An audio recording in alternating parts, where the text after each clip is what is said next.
দর্শক, সবার প্রতি শুভকামনা জানিয়ে শুরু করছি এনটিভি নিমন্ত্রণে। আপনাদের সঙ্গে আছি আমি নুসাত সাওম। এনটিভি নিমন্ত্রণের আজকের আয়োজনে থাকছে সংস্কৃতি, এনটিভি অনুষ্ঠান সূচি ও আলাপন। প্রথমেই সংস্কৃতি।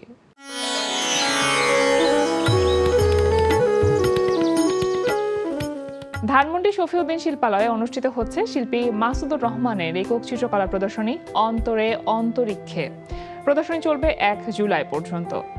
লালমাটিয়া কলাকেন্দ্রে অনুষ্ঠিত হচ্ছে রাগা রহমানের প্রদর্শনী আনফ্যামিলিয়ার অ্যাফিনিটি। প্রতিদিন বিকেল 4টা থেকে রাত 8টা এই সময় প্রদর্শনী চলবে 30 জুন পর্যন্ত।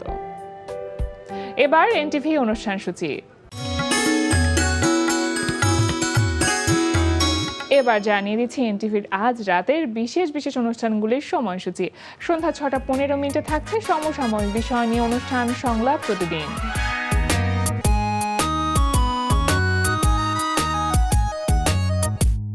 রাত 8টা 20 মিনিটে থাকছে মোসাফির রনির পরিচালনায় ধারাবাহিক নাটক ঘরে বাইরে।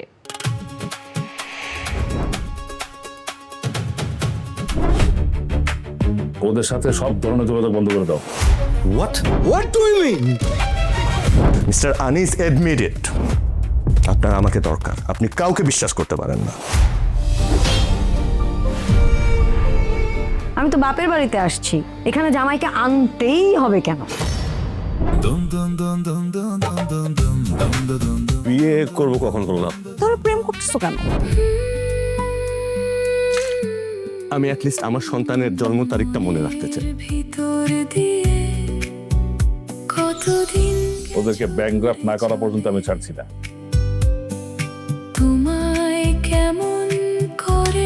কোম্পানির অবস্থা কিন্তু খুব একটা ভালো না। বলো কেমন করে ঘরে বাইরে। রাত 9টা 30 মিনিটে থাকছে একক নাটক। তুমি তোমার পথে, আমি আমার পথে। আমি কষ্টে থাকবো আর তুমি ভালো থাকবা তা তো হবে না রফিক। তাই আমি একটা সিদ্ধান্ত নিয়েছি। কি সিদ্ধান্ত? তুমি 15 দিনের মধ্যে তোমার বউকে ডিভোর্স দেবা আর 16 দিনের মধ্যে তুমি আমাকে বিয়ে করবা। মানে কি বলো তুমি? আমি যেটা বলছি সেটাই। এটার এক চুলো এদিক সেদিক হবে না রফিক। আর না করলে? আর না করলে আমার ছবি ব্লার করে দিয়ে আমার কাছে তোমার আর আমার যেসব ভিডিও আছে না সব আপলোড করে দেবো।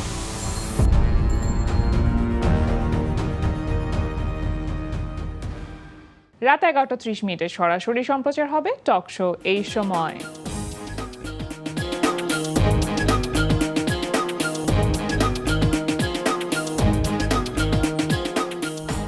এই ছিল এনটিভির আজ রাতের বিশেষ বিশেষ অনুষ্ঠানগুলির সময়সূচি। দেখছেন এনটিভি নিমন্ত্রণে। এবার আলাপন। প্রিয় দর্শক, আমাদের আলাপনের আজকের অতিথি জনপ্রিয় সঙ্গীত শিল্পী সাব্বির জামান। শুভ সকাল। শুভ সকাল তোমাকেও। কেমন আছেন সাব্বির ভাই? আলহামদুলিল্লাহ। অনেকদিন পর আপনাকে পেলাম, যদিও ফেসবুকে রেগুলার বেসিসে আপনাকে দেখছি বিভিন্ন জায়গাতে বিভিন্ন অনুষ্ঠানে লাইভ অনুষ্ঠান করা হচ্ছে, আবার টেলিভিশনের অনুষ্ঠানগুলো রেগুলার বেসিসে কাজ করছেন। এত সময় কিভাবে ম্যানেজ করেন আপনি? প্রথম কথা হলো, আমি আমার লাইফে আমার ফ্যামিলি এবং আমার কাজকে হাইয়েস্ট প্রায়োরিটি দিই। হ্যাঁ, সেটা যে কোনো কাজ, আমি কোনো কাজকে ছোট করে দেখি না। আচ্ছা। কাজ এটা সৃষ্টিকর্তার একটা মানে অনেক বড় বরদান এবং এটা গিফট। সো তুমি এটা কত বড় বরদান এটা তখনই বুঝবো যখন তোমার হাতে আর কাজ থাকবে না। সো এখন যেহেতু আল্লাহ আমাকে সুযোগ দিয়েছেন, তাই শরীরে যতক্ষণ শক্তি আছে আমি চেষ্টা করে যাই কাজ করার। আর এই কাজ ছোট, এটা বড়, এটা এই জিনিসটা আমার মধ্যে নাই আসলে। আমি এটা মনেও করতে চাই না। কাজ আসলে মাপবার বিষয় না, কাজ করবার বিষয়, সুতরাং কাজ করে যাওয়াটাই ভালো। কোথাও একটা কাজের জন্য আমাকে ডেকেছে, তার মানে তারা আমাকে যোগ্য মনে করছে ওই জায়গাটার জন্য। তো এই যে নিজের যোগ্যতা প্রমাণ করার, এটা আরেকটা মাপকাঠি হতে পারে। তো এটা আমি মনে করি। তো তাই আসলে আমাকে তুমি সবখানেই হয়তো বা দেখবা, সে বাংলাদেশ বেতার হোক, বাংলাদেশ টেলিভিশন হোক, সে স্টেজে হোক, সে আমাদের এই যে এনটিভিতে হোক, যে কোনো সবখানে আমি চেষ্টা করি আমার সর্বোচ্চ গুরুত্ব দিয়ে কাজটা করবার জন্য। এবং আমি দেখেছি আপনি ভীষণ ভালোবেসে প্রতিটা কাজই করে থাকেন। যখন একেবারেই ফ্যামিলিকে টাইম দিতে পারছেন না নিজের ব্যস্ততার কারণে, তখন ফ্যামিলি থেকে কোনো কমপ্লেন আসে কিনা, ভাবে কিংবা বাচ্চারা? আমার ওয়াইফ তো ইউজ টু হয়ে গেছে, বা আমার বাবা মা তারা, আমার মা যেহেতু মিডিয়া লাইনেরই একজন, সো উনি তো জানেনই বিষয়টা। তো আমার ফ্যামিলি থেকে আসলে খুব একটা কোনো রেস্ট্রিকশন বা কমপ্লেন নেই, বিকজ তারা জানেন যে যখন মানুষের হলিডে তখন আমার ওয়ার্কিং ডে, সো যখন মানুষের ওয়ার্কিং ডে তখন আমার হলিডে। তো এই কারণে বিশেষ বিশেষ দিনগুলোতে আমি কখনোই আসলে সহসা ফ্যামিলিকে সময় দিতে পারি না। যেমন 31st বলো, পহেলা বৈশাখ বলো, 21শে ফেব্রুয়ারি বলো, 16 ডিসেম্বর বলো, what ever the event is, right. So যেটা ইভেন ঈদেও অনেক সময় পারি না, বিকজ আমি সবসময় চিটাগংয়ে যাই, যেমন প্রায় গত 2-3 বছর 4 বছর আমি যেতে পারছি না, just because of TV live and stage shows. তো আসলে এটা অবশ্যই একদিকে সুখের বিষয়, আলহামদুলিল্লাহ যে কাজ করছি, আর আরেকদিকে হলো এটা পুষিয়ে দেওয়ার চেষ্টা করি আফটার দ্য ইভেন্ট, অথবা যদি বিশেষ দিনে আমি আমার ফ্যামিলিকে নিয়েই মুভ করি, যেমন এবার পয়লা বৈশাখে আমি ওদেরকে নিয়ে আমার শোতে গিয়েছি, তো আমি স্টেজ শো করেছি, তারপরে ওদেরকে নিয়ে ঘোরাফেরা করেছি। তো এই জিনিসটা আমি চেষ্টা করি প্রায় করার। হ্যাঁ, যেমন কক্সবাজার গেলে অনেক সময় আমার ওয়াইফকে বাচ্চাদেরকে নিয়ে যাই, যদি ওরকম গ্যাপ থাকে, একদিন শো করলাম, পরে 2 দিন আমরা থেকে দেন আসলাম। সো এইভাবে ব্যালেন্স করার চেষ্টা করি। আর আমি আসলে খুব ফ্যামিলি ওরিয়েন্টেড পারসন। আবার আপনি at the same time fitness freak, জিমে বেশ সময় দেন আপনি। এক্স্যাক্টলি, তার মধ্যে থেকে সময়টাও বের এই যে কাজগুলো করছি, এই যে তুমি বললা না যে আপনি এত কিভাবে দৌড়াদৌড়ি করেন, এটা শুধুমাত্র করতে পারি বিকজ আমি নিজেকে ফিট রাখার চেষ্টা করছি বলে, বা আমি আলহামদুলিল্লাহ এখনো সুস্থ আছি বলে। তো জীবনের সবচাইতে বড় যেই কি বলবো ব্লেসিংস, সেটা হলো সুস্থ থাকা। তো যতক্ষণ তুমি সুস্থ আছো তুমি সব করতে পারবা, যেদিন থেকে তুমি অসুস্থ সেদিন থেকে ইউ আর জিরো। তো এই জন্যই আমি আসলে এই ফিটনেসের বিষয়টা, যদিও এটা আমার ছোটবেলা থেকেই, বিকজ আমার বাবা একজন বক্সার ছিলেন। আচ্ছা। তো তারপরে তার দেখা দেখি আমিও বডি বিল্ডিং বা এক্সারসাইজে ঢুকি, দেন আমি ক্রিকেটে ছিলাম, অনেকদিন ক্রিকেট খেলেছি, লিগে খেলেছি চিটাগংয়ে। তো যাই হোক, তো এখন ওই কারণে ওই ফিটনেসের বিষয়টা আমার ভিতরে চলে এসেছে। আমার বাসার সবাই আসলে খুব হেলথ কনসিয়াস, আমার মা, আমার বাবা। সেটা কি আপনার খাওয়া দাওয়ার ব্যাপারেও আপনি খুব এক্স্যাক্টলি আমি রিচ ফুড খুব লাভার, আমি খুব পছন্দ করি, মানে খুব বেশি ভর্তা ভাত আমার ফেভারিট না। আচ্ছা। খাই, পাইলে খাই, না পাইলে খাই না, এরকম। কিন্তু রিচ ফুড আমার খুব পছন্দ। তো কোয়ান্টিটি আমি মেনটেন করি। মানে ধরো গরুর মাংস আসলো, এক বাটি খেয়ে ফেললাম, নো, নট দ্যাট, 3 থেকে 4 পিসের বেশি এই যে বিভিন্ন জায়গায় দাওয়াত খেতে যান, আমি তো প্রায়ই দেখছি। হ্যাঁ, মানে ইভেন্ট থাকলেই তো আসলে হয়। ইভেন্ট যখন থাকে তখন তো ধরো বাসা থেকে আমি টিফিন ক্যারি করে রুটি আর সবজি নিয়ে যাওয়া সম্ভব না। তখন কোয়ান্টিটি কিভাবে? তখন চেষ্টা করি যে যতটুকু কম খেয়ে, আর স্টেজ পারফর্ম করে নামলে অনেক বেশি খিদা লাগে, এটা তুমিও জানো, তুমি যেহেতু লাইভ করো। তো ওই সময়টাতে অনেক বেশি খিদা লাগে, বাট চেষ্টা করি যতটুকু। তবে ওই যে খাওয়াটা বার্ন করার চেষ্টা করি। যেমন আমি যদি ধরো কক্সবাজারের শোতে যাই, আমি দেখা যাচ্ছে যে খাওয়ার 1 ঘন্টা 2 ঘন্টা পর শো যখন শেষ, রাত্রেবেলা আমি রাস্তায় বেরিয়ে যাই, ধরো আধা ঘন্টা 40 মিনিট 1 ঘন্টা একটা কড়া হাঁটা দিই বা হালকা জগিং করি, দিয়ে এসে আবার গোসল করে ঘুমিয়ে পড়ি। সো এই জিনিসটা করার চেষ্টা করি আর কি, যাতে ফুডটা আমাকে ক্ষতি করতে না পারে। বাহ, দারুণ। একটি গান শুনি, তারপর নতুন কাজের প্রসঙ্গে যাব। লাস্ট যে ঈদে যে গানটা রিলিজ হলো, এই রোজার ঈদে, লাস্ট রোজার ঈদে, চোখ বুঝলেই শুনি। হ্যাঁ, ওটা জীবকের লেখা ছিল, আমার সুর সঙ্গীত ছিল। ওইটা একটু করে গাই। হ্যাঁ, শুনি। নেশার ঘোর লাগবে তোর এলো চুল উড়ালে, তোকে পুরোটাই নেব আমি আমার দখলে,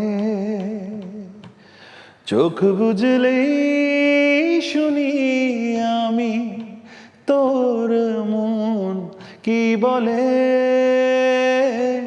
সুখী হয়ে যাব আমি তুই আমার হলে, আমার হলে। ভীষণ সুন্দর গানটি, এবং আমি গানটি মিউজিক ভিডিও দেখেছি, অসাধারণ। এটা কোথায় শুট হচ্ছে? কক্সবাজারে। আর মিউজিক ভিডিও দেখে যেটা আমার কাছে মনে হচ্ছে যে এটা মনে হয় কোনো রোমান্টিক সিনেমার কোনো একটি গানের শুটিং হয়েছে। মানে ওই থটটা ওরকমই রাখা হয়েছে, মানে প্লটটা ওইটাই ছিল যে একটা ছেলে একটা মেয়েকে অনেক বেশি ভালোবাসে, বাট মেয়েটা সামহাও তাকে ডিচ করে, দেন ছেলেটা আসলে মানে খুব মানে মেন্টাল আপসেট হয়ে যায় এবং মানে ট্রমাতে পড়ে যায়। মানে বেসিক্যালি এটা ছিল ইন শর্ট। আপনি তো অ্যাক্টর না, কিন্তু মিউজিক ভিডিও করতে গেলে যেরকম রোমান্টিক এক্সপ্রেশন দিতে হয়, এটা আনাটা একটু কঠিন বলে মনে হয়। অ্যাক্টিং করাটা কিন্তু কঠিন। মানে একবার দুইবার একটা দুইটা নাটকে অভিনয় করেছিলাম, বাট আমার কাছে মনে হয়েছে যারা অ্যাক্টর তারা অনেক বেশি কষ্ট করেন, বিকজ রোদে বৃষ্টিতে মানুষের সামনে এমন এমন কিছু এক্সপ্রেশন দিতে হবে তোমাকে যেটা ডিমান্ড। তো এই জিনিসটাতে আমার কাছে মনে হয় খুব কঠিন, এবং সেই সাথে তোমাকে দেখতেও ভালো লাগতে হবে, তোমার সবকিছু মানে গল্প অনুযায়ী হতে হবে। হয়তো বা তুমি সেই অনুযায়ী নাই, সেই অবস্থায় নাই। তো যাই হোক, আমার কাছে অ্যাক্টিংটা বেশি কঠিন মনে হয় সত্যি। যদিও ভয়েস অ্যাক্টিং তো করতেই হয় আপনাদের, ভয়েস দিয়ে এইটা তো ডেফিনেটলি, কারণ সিনেমায় গান গাওয়া বা কোনো স্ক্রিপ্ট অনুযায়ী গান গাওয়া মানে হলো ভয়েস দিয়ে অ্যাক্টিং করা, মানে ওই এক্সপ্রেশনটা ওই ফিলিংসটা তো ফুটিয়ে তুলতে হবে ভয়েসে, তা না হলে তো আবার ওই যে লিপস করবে সেটার সঙ্গে স্ক্রিনের সঙ্গে ম্যাচ মিলবে না। করবে না। নাটকের গানের কাজ কি করা হচ্ছে? নাটকের গানের কাজ আমার খুব কম, আমার করা অনেক আগে করেছি, রিসেন্টলি আর করা হয়নি। আমার যেটা করা হয় সবচেয়ে বেশি যে অ্যালবামের কাজগুলো সবচেয়ে বেশি করা হয়, অনেকের গান কম্পোজিশন করি।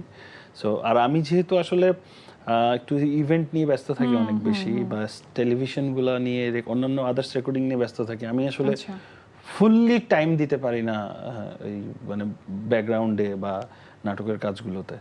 যার কারণে, কারণ ওখানে দে নিডস মোর টাইম, এত সময় আসলে আমি পারিও না দিতে, বিকজ আমার অন্যান্য এঙ্গেজমেন্টের কারণে। এই কারণে আসলে নাটকের কাজ আমার কম করা হয়।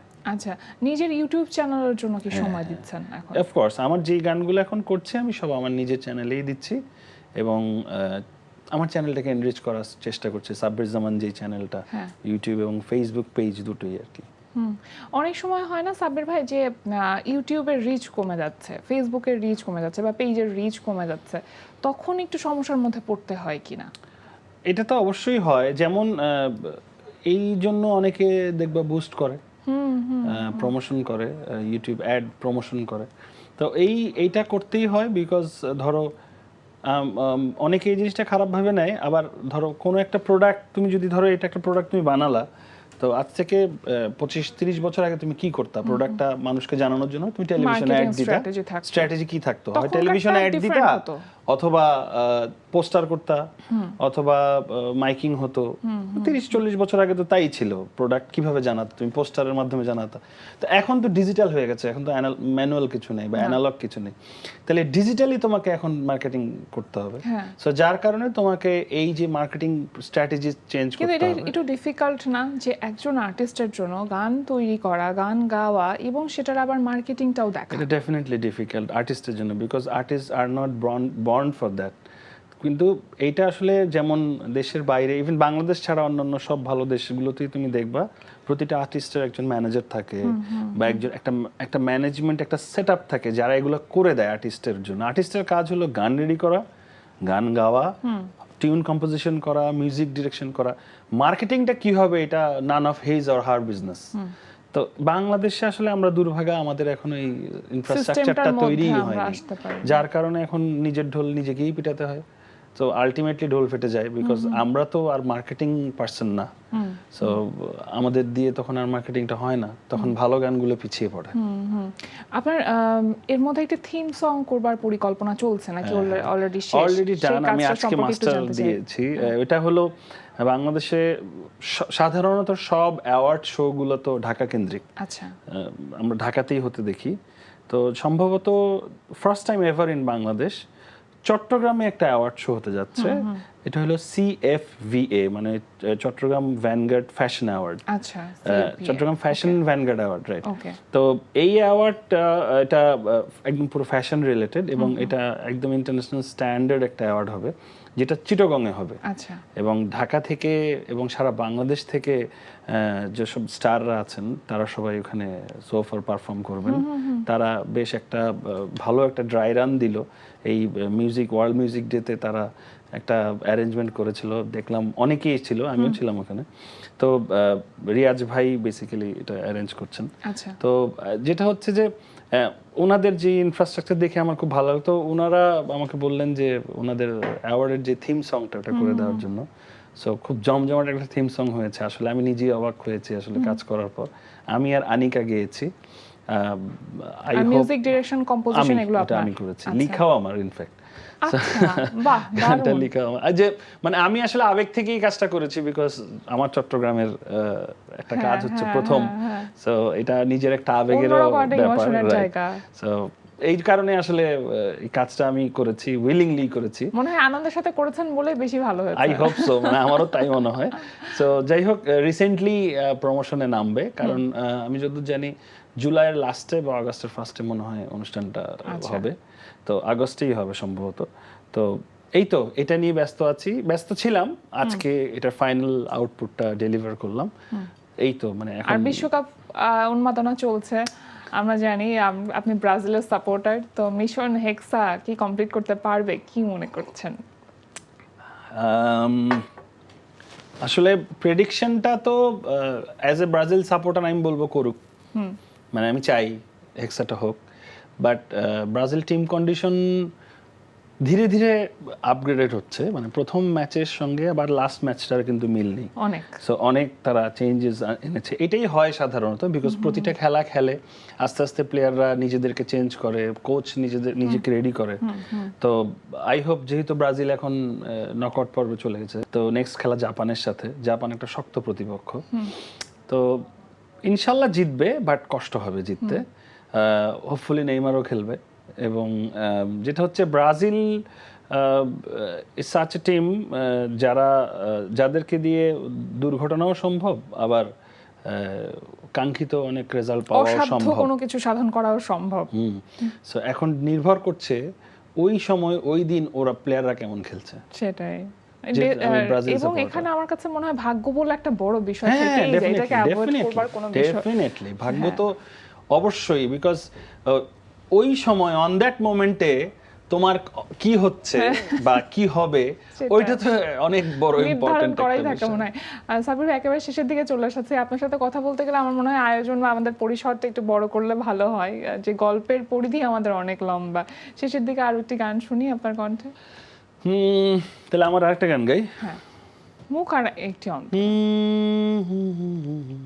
ও বন্ধু রে, তুই বিহনে বেঁচে থাকা দায়, প্রাণের চাবি তোরই কাছে আছে কি উপায়, প্রাণের চাবি তোরই কাছে আছে কি উপায়, ও বন্ধু রে, তুই বিহনে বেঁচে থাকা দায়। সুন্দর, মনে হচ্ছিল আরেকটু শুনি। এই যে বিশ্বকাপ উপলক্ষে অনেকে অনেক ধরনের, যারা ব্রাজিলকে ভালোবাসে হয়তো ব্রাজিলকে নিয়ে গান তৈরি করেছেন বা আর্জেন্টিনাকে ভালোবেসে তৈরি করেছেন। আপনার কখনো এরকম মনে হয়নি যে বিশ্বকাপ নিয়ে গান তৈরি? বিশ্বকাপ নিয়ে বেশ কিছু গান, এর আগের কয়েকটা গানে আমি পার্টিসিপেট করেছি। আচ্ছা। অনেকেই করেছিল গানগুলো, তো এরকম অনেক গানেই আমি পার্টিসিপেট করেছি। আমি নিজে আসলে তৈরি করিনি কখনো, বাট আমি পার্টিসিপেট করেছি। কেউ তৈরি করলে আমাকে ডেকেছে গাইতে, আমি গিয়ে দিয়েছি। এরকম অনেক গান আছে গিয়েছি, কিন্তু এইবার কোনো গানে আমি আসলে অ্যাটেন্ড করিনি, বা এইবার গানও কম আসলে দেখলাম। বিশ্বকাপ নিয়ে খুব একটা গান হয়নি সাধারণত আমাদের দেশেও, ইন্টারন্যাশনাল হয়েছে কিন্তু আমাদের দেশে হয়নি। সো যাই হোক, একটা মনে হয় একটা কি দুইটা গান মনে হয়েছে সোফার আমি দেখেছি। তো এইবার গান হয়নি, বাট স্টিল খেলা তো খেলাই। ফুটবল হলো ওয়ার্ল্ডের সবচেয়ে পপুলার গেম, উপভোগ করার একটি খেলা। হ্যাঁ, এবং 90 মিনিট তোমাকে বসেই থাকতে হবে। বিষয়টা এমন, মানে তুমি চা পানি Attention খেতে অন্যদিকে খাওয়ার দেখবারও কোনো আসলে অপশন কোনো নেই, option ওরাও নেই। ব্রেকে যাবে, তুমিও ব্রেকে যাবে, বিষয়টা এরকম। অনেক অনেক ধন্যবাদ Thank you. সাব্বির ভাই আজকে আমাদের আয়োজনে আসবার জন্য। বরাবরের মতো সবসময় শুভকামনা থাকে আপনার জন্য, তাই থাকবে। আর ভালো থাকুন, সুস্থ থাকুন, এমনই হাসি খুশি প্রাণবন্ত থাকুন। ধন্যবাদ তোমাকেও, তুমিও ভালো থাকো। প্রিয় দর্শক, আমরা চলে এসেছি অনুষ্ঠানের শেষ প্রান্তে। অনুষ্ঠান সম্পর্কে আপনার মতামত জানাতে মেইল করুন ntvnimontrone@ntvbd.com। বিশ্বের যে কোনো প্রান্ত থেকে যে কোনো সময় এনটিভি নিমন্ত্রণে দেখতে ভিজিট করুন আমাদের পূর্ণাঙ্গ ওয়েব পোর্টাল www.ntvbd.com। এছাড়া এনটিভি সব জনপ্রিয় অনুষ্ঠান ও খবরের আপডেট পেতে ভিজিট করুন আমাদের ইউটিউব চ্যানেল ও ভেরিফাইড ফেসবুক পেজে। সবার মঙ্গল কামনায় আজকের মতো এখানেই শেষ করছি। সবাই ভালো থাকুন, সুস্থ থাকুন, সুন্দর হোক আপনার প্রতিটি মুহূর্ত।